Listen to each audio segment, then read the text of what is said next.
stores and teach them how to advocate for smoking-related programs. Rush Limbaugh didn't like my work so much, he attacked me on national radio, called me an anti-smoking Nazi, so I knew I was doing something. But it was a tough battle, took them on at the height of their power, and we beat them. I also worked on issues like early childhood education, those license plates that you still see around, the Invest in Children license plate. I knew that a child's brain develops in large part by the time they're 6 years old. That 0 to 6 piece of their lives, of all our lives, is so important. I figured we should be dedicating more resources there. I worked on domestic violence initiative. The initiative that you used to see Secretary Galvin talking about, the address confidentiality program that helps women who have been abused to get their mail and the like forwarded so the abuser cannot find out who she is. That's a program that I wrote the law. I actually copied it from Washington State. They were doing it out there, and I thought it made sense, and we're still doing it. Secretary Galvin has brought it to a great level. It saved lives.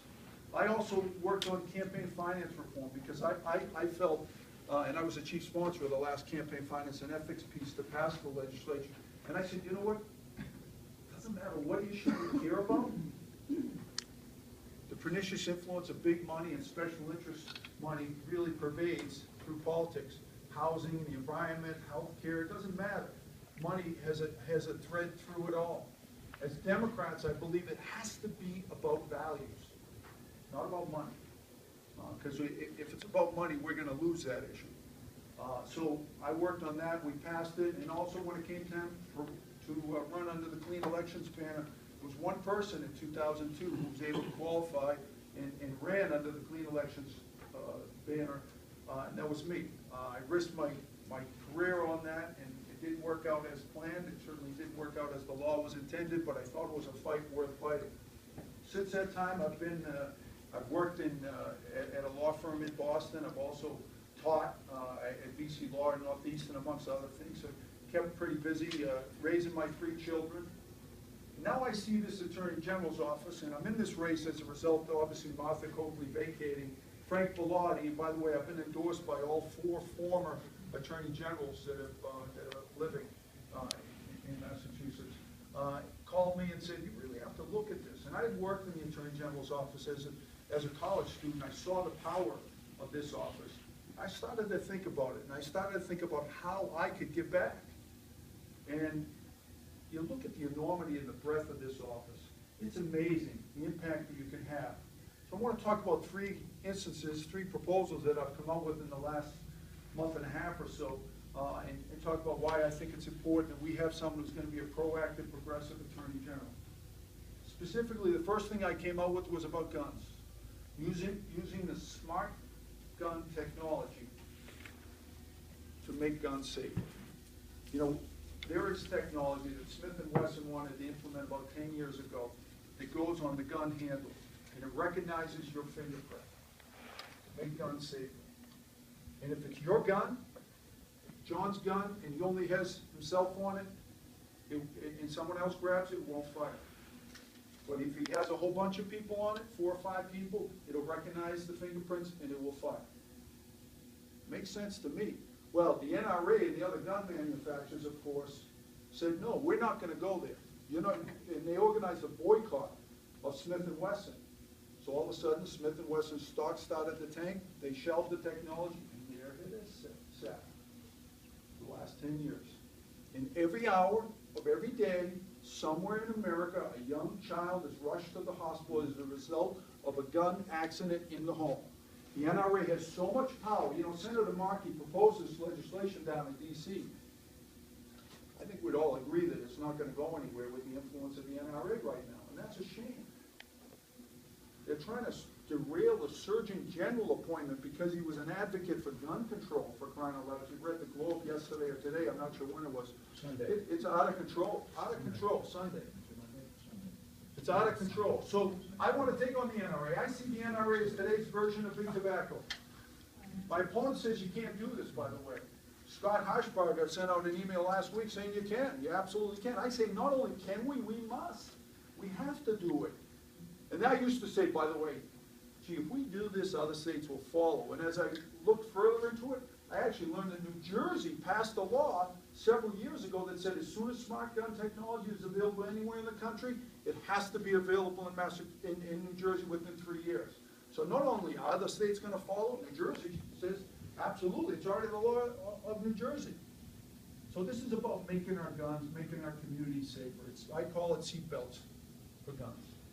Makes great sense to me. That's what a proactive, progressive attorney general can do. The second one is, I mentioned I have 3 kids. I have 2 daughters and 1 son.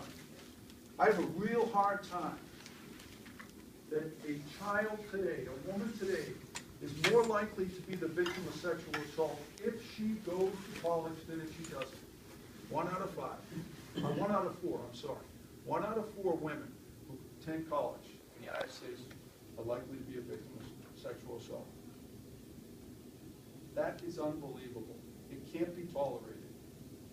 There's a college within a few miles of here that reports that 1 out of 100 students is the victim of sexual assault. There's another college within a few miles of here that says it's 1 out of 3,200.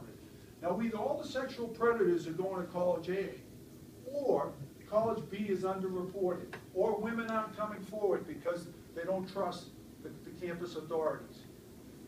We got a problem here. We have the best colleges in the country. It's time we made them the safest.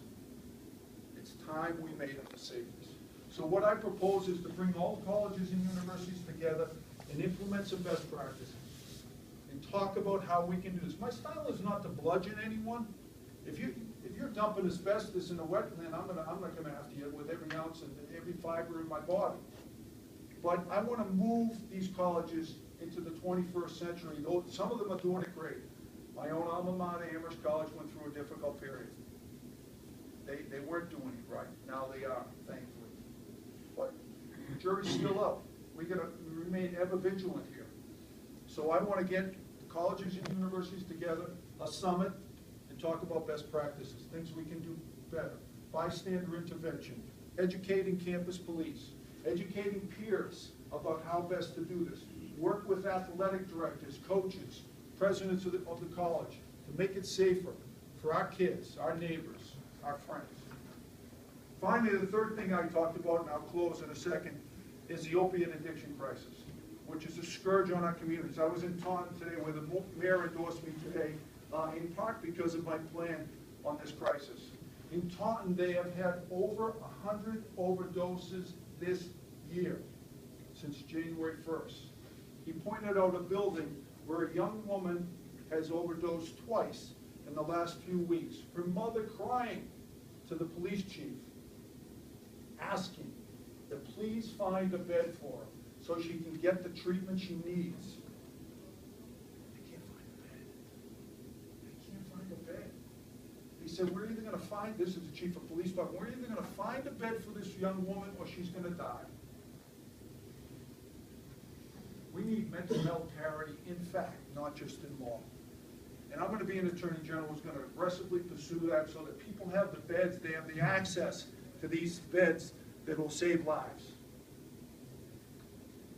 We need to look after these pharmaceutical companies that are thinking about coming out with this drug called Zohydro, which is 5 times more powerful than oxycodone. And it's not in tamper-resistant form. We're inviting people to play with fire. It's going to be a real problem for us. Mental health parity, pharmaceuticals. We need to make sure that we have all of our people working together to deliver a healthcare system that we can be proud of in this arena. I go through in more detail if you want, but I know Kate wants to get to questions. Let me just close by saying, look, if you want someone who's going to be fighting in your corner, who's going to be an advocate, who's going to do things, maybe push the envelope a little bit more than some other people have or will, I'll be your person. I'm going to do it. I'm doing this because I want to give back. For me, this is a mission. This is about trying to make a difference in people's lives, a positive impact, if you will. I'm doing this because I care about public service. Because last April in Watertown, when the SWAT team came to my house and went through my basement with their M4s, and I heard them yelling, door open, right? I saw the guns turn. I saw them soaking wet, thinking that the perpetrator, who was a couple hundred yards from my house, as I heard the gunshots and the like. It has an impact on you. It had an impact on me for months afterwards. I saw what a good public servant could do, and I started thinking, am I doing enough? And so when that call came from a number of people that I respect, I thought, you know, I can. I love being a public servant. I love being in the House and the Senate, positively impacting people's lives. So that's what I'm in this for. So that irrespective of your race, your religion, your sex, your sexual orientation, you know you will have a fighter, an attorney general working for you, an advocate, someone who's going to stand up 100% of the time because I care about public service. That's why I'm in it. I appreciate your consideration. Thank you.